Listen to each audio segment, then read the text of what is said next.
No auge do primeiro século, o mundo tremia sob as sandálias das legiões romanas, e no coração da Judéia erguia-se Cesareia Marítima, uma joia arquitetônica de Herodes, o Grande, feita de mármore e ambição.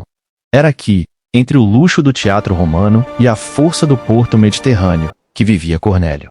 Ele não era um soldado comum. Era um centurião da coorte itálica, a elite do exército imperial. Como comandante de 100 homens, Cornélio era o símbolo da ordem e da disciplina de Roma. Mas, enquanto seus colegas buscavam glória em banquetes ou batalhas, Cornélio olhava para o céu. Embora carregasse a armadura de um opressor, seu coração batia em sincronia com o Deus de Israel. Ele era um temente a Deus, um homem que, mesmo sem pertencer à linhagem de Abraão, dedicava sua vida às orações e às esmolas. O documentário de hoje revela a jornada desse oficial, que, vestindo a capa vermelha de Roma, estava prestes a receber a maior condecoração que um ser humano pode alcançar: a atenção direta do Criador. Apesar de sua posição de comando e de sua generosidade, Cornélio vivia em um limbo espiritual. No primeiro século, existia um muro invisível, porém intransponível, que separava a humanidade em dois grupos: os judeus e os gentios. Para um judeu piedoso, entrar na casa de um oficial romano como Cornélio era um ato de contaminação ritual. Cornélio era o que chamavam de prosélito da porta, alguém que amava o Deus de Israel, mas que nunca seria totalmente aceito no pátio interno do templo. Ele estava perto o suficiente para admirar a luz, mas longe o suficiente para ser considerado um estranho às promessas. O vídeo de hoje mergulha nessa tensão. Como um homem que detinha o poder militar de Roma podia ser, ao mesmo tempo, um excluído espiritual? Cornélio desafiava o sistema não com armas, mas com uma busca silenciosa que ecoava nos céus, provando que a sede por Deus não conhece fronteiras geográficas ou linhagens sanguíneas. Eram 3 horas da tarde, a hora nona, o momento tradicional do sacrifício e da oração. Enquanto o sol de Cesareia começava a baixar, algo extraordinário rompeu a barreira entre o visível e o invisível. Cornélio não estava em um transe confuso. Ele viu claramente. Um anjo de Deus, resplandecente em glória, entrou em seus aposentos e chamou seu nome: Cornélio.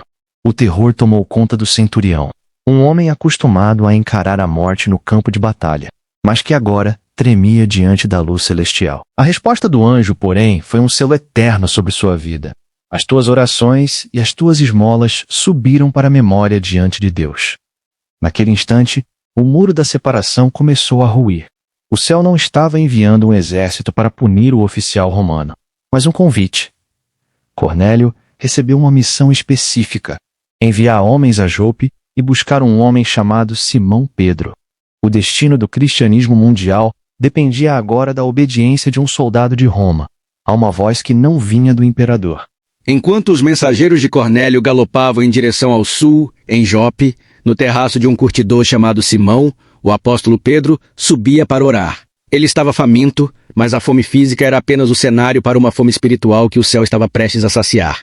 Em um êxtase, Pedro viu o céu se abrir e um grande lençol descer, repleto de animais considerados impuros pela lei de Moisés. A voz divina foi direta: levanta-te, Pedro, mata e come.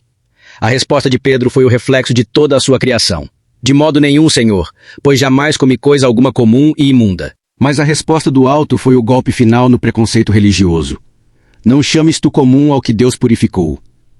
Pedro ainda não sabia, mas aquele lençol representava Cornélio e todos os gentios. Deus estava ensinando ao líder da igreja que a pureza não vinha do que se põe no prato, mas do que ele faz no coração.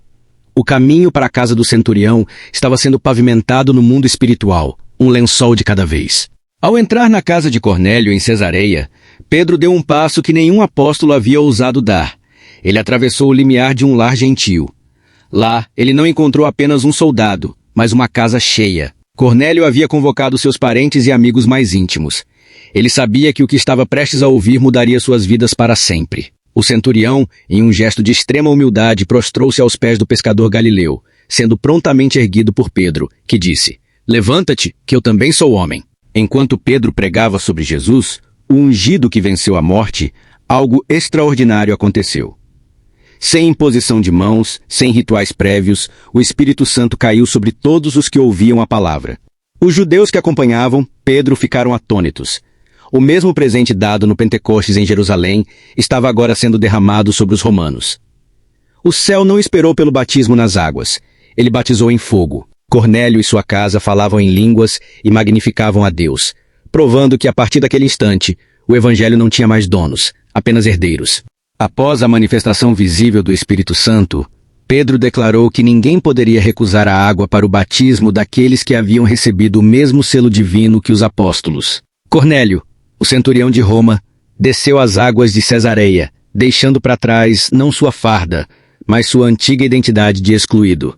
A notícia desse encontro abalou os alicerces de Jerusalém. Pedro foi convocado para se explicar diante dos líderes da igreja, que ainda não compreendiam a amplitude da graça. Ao ouvir o relato sobre a visão de Cornélio e o Pentecostes na casa do Romano, a igreja finalmente glorificou a Deus, aceitando que o arrependimento para a vida havia sido concedido também aos gentios. Cornélio desaparece dos registros bíblicos após esse evento, mas sua marca é eterna. Ele foi o primeiro fruto de uma colheita que alcançaria você, eu e cada nação da terra. Ele provou que no relógio de Deus, a hora da salvação não escolhe nacionalidade, mas encontra corações que, como o dele, são humildes o suficiente para ouvir e obedecer.